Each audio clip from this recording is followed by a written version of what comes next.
कोई कहता है कि पानी ना नहीं, पानी आज तक कम हो गया था तो कुछ। हाँ जी, फिर एडमिट रही थी जाकर पहले। अच्छा आप बताएंगे कभी ऐसा तो नहीं कोशिश की तेरे से हटा दे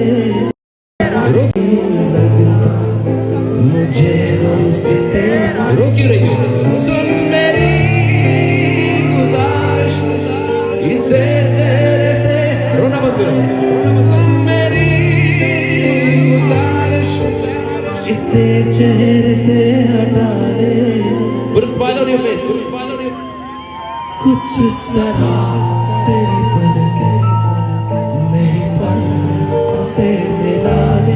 आंसू तेरे सहारे मेरी पलकों पे सजा दे। कुछ इस तरह तेरी पलकें मेरी पलकों से मिला दे। आंसू तेरे सहारे मेरी पलकों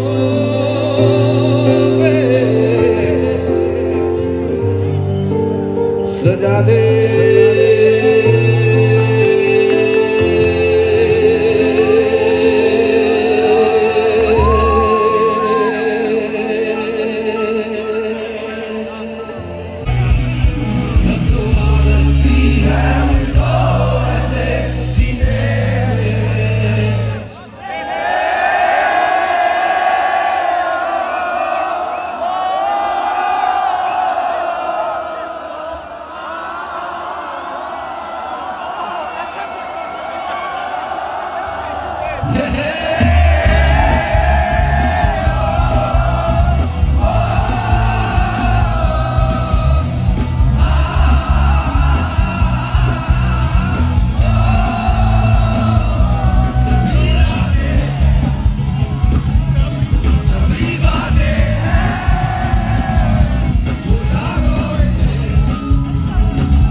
अस्सलाम वालेकुम, क्या हाल चाल है? मैं ठीक हूँ।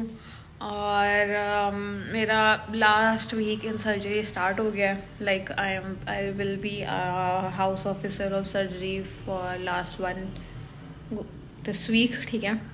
उसके बाद मेरी रोटेशन चेंज हो जाएगी। मेरे इंटरव्यू भी है इसी वीक में। और पहले तो मैं खुश थी कि चलो जो हो जाएगा, जो मिल जाएगा ले लूँगी, पर अब मुझे टेंशन होने लग गई है। और अब मुझे समझ नहीं आ रही कि क्या चूज़ करना चाहिए, क्या लेना चाहिए, क्या नहीं करना चाहिए। इसी हॉस्पिटल में रहूँ या दूसरे में चली जाऊँ, और इधर रहूँ तो कौन सी रोटेशन लूँ, उस हॉस्पिटल में जाऊँ तो कौन सी रोटेशन लूँ। आफ्टर ऑल मतलब 6 महीने का पीरियड है। ये थोड़ा सोचना पड़ रहा है कि सिंस अब इस एनवायरनमेंट से तो आपकी नो हाउ हो गई है, आपको सब जानते हैं बाय नेम बाय फेस, ठीक है। यूज टू हो जाते हो आप एक जगह से ना। तो अगर तो यहाँ ही रह लूँ तो मसला तो कोई नहीं है, बल्कि मज़ीद चिल हो जाएगा सीन हर चीज़ का ना। लेकिन अगर मैं वहाँ चली जाती हूँ तो वहाँ अपनी मतलब ये होगा कि थोड़ी पीआर बन जाएगी। जो प्रोफेसर जिन्होंने आपको एक टाइम पे पढ़ाया हुआ है वो अब बाय नेम आपको बाय फेस जानने लग जाएंगे, ठीक है। ये फ़ायदा होगा। लेकिन वहाँ पे हेक्टिक है, कॉल्स हैं, इवन आइड जो भी मैंने मेडिसिन करनी है उसमें भी कॉल्स हैं 1 in 3। हर दूसरे दिन कॉल, हर दूसरे दिन कॉल, हर दूसरे दिन कॉल, और वही गायनी वाला हिसाब हो जाएगा मेरा। अब मुझे समझ नहीं आ रही क्या करना चाहिए। और शुड आई कंसीडर के जो भी मैंने अलाइड लेनी है मैं उसको देखूं, दोस्तों को देखूं, सर्दी देखूं या आसानी देखूं, समझ नहीं आ रही यार। फिर से वही शुरू वाला टाइम आ गया जो जून जुलाई में आया था, और कन्फ्यूजन और दिस, मतलब जितना लोगों से बात करो उतनी बात ना कॉम्प्लिकेट हो जाती है। ठीक है, अब पहले मैं ठीक थी, बिल्कुल सेटिस्फाई थी कि मैं अगर वहाँ भी चली जाऊँ तो मुझे कोई मसला नहीं ना होगा। ठीक है, लेकिन अब नहीं हूँ मैं। अब मुझे लग रहा है कि मुश्किल हो जाएगी कॉल्स वगैरह करना, सिंस आदत नहीं रही। लेकिन वहाँ चीज़ें नई सीखने को मिलेंगी, ये वो, और यार बहुत मुश्किल हो गया। समझ नहीं आ रही क्या करूँ, समझ नहीं आ रही क्या करना चाहिए। मेरी जो दोस्त यहाँ बनी है उसके वो भी मतलब यहाँ पीछे रह जाएगी। वो ऑब्वियसली उसके तो 2 महीने रहते हैं अभी सर्जरी में, तो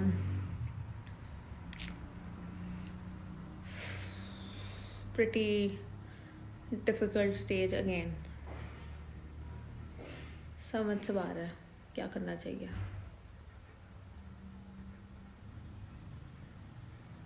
एनीवेज, तो खैर आज मैं गई थी पासपोर्ट ऑफिस अपना ना पासपोर्ट बनवाने। तो हुआ ये कि मेरा वोट था तो हैर थी, मैंने कहा पोस्ट ऑफिस जब तक आएंगे तब तक मेरा काम हो गया होगा। नींद आ रही है मुझे बड़ी शदीद ना, तो मैं कहा थोड़ा खुलिया बेहतर कर लूँ, क्योंकि उनके कैमराज ऐसे ही होते हैं तो अच्छी तस्वीर नहीं आएगी मेरी ना। तो मैंने कहा थोड़ा मेकअप शेकअप कर लेते हैं। सो सीन ये हुआ कि भाई वहाँ चले गए, लाइन में लगे, बारी आई, ये वो, टर्न्स आउट के तस्वीर वगैरह भी हो गई। तो कहते कि ना birth of place of birth क्या है, मैंने कहा चाइना। ठीक है, तो कहें कि जो पुराना पासपोर्ट है वो लेके आए। मैंने कहा मेरा तो कोई पासपोर्ट नहीं बना हुआ। कहते जिस भी पासपोर्ट पे आप वहाँ से यहाँ आई हैं वो लेके आए। और मुझे था कि जो मेरे से पहले लोगों ने बनवाया था उनका था कि बस आईडी कार्ड लेके जाना है। मैं भी आईडी कार्ड ले गई उसकी कॉपी करा के। टर्न्स आउट मेरा तो सीन डिफरेंट है। अब दोबारा जाना पड़ेगा। पहले मैंने सोचा नॉर्मल बनवा लूँ। नॉर्मल मैंने सुना है कि वो 4-6 महीने बाद आता है बन के। फिर मैंने अर्जेंट वाला अप्लाई किया। लेट्स सी, अभी तो लाइक इट्स पेंडिंग, कुछ हुआ ही नहीं, प्रोसेस ही नहीं हुआ अभी तो फिर अब मुझे लगता है दोबारा मुझे जाना पड़ेगा।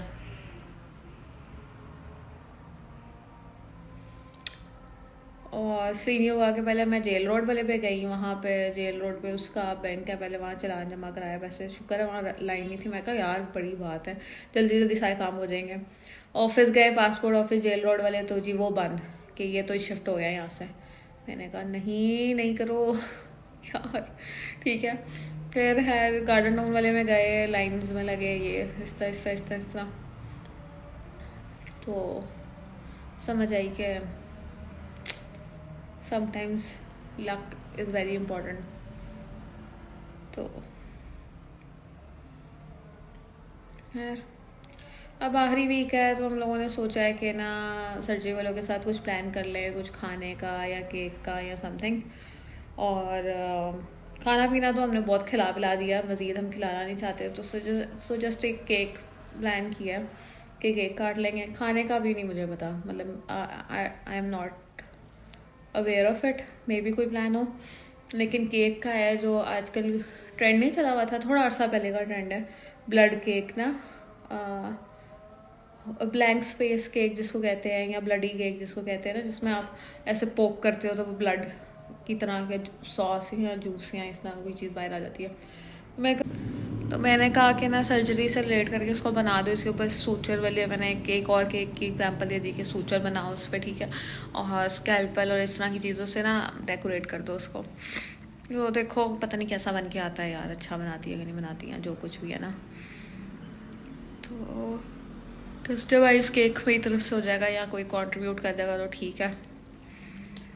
और अब like it's like officially winters, क्योंकि अब ना ठंडी हवाएं चलने लग गई हैं और ठंड हो गई है, लाइक सही वाली ठंड होने लग गई है। अब पता चलता है कि हाँ आपको बैठे बैठे ठंड लग रही है या रात को ठंड लग रही है और एक मतलब सिंपल शॉल से काम नहीं चल रहा, स्वेटर चाहिए आपको, जैकेट चाहिए, अपर चाहिए इनके इन शॉर्ट ना।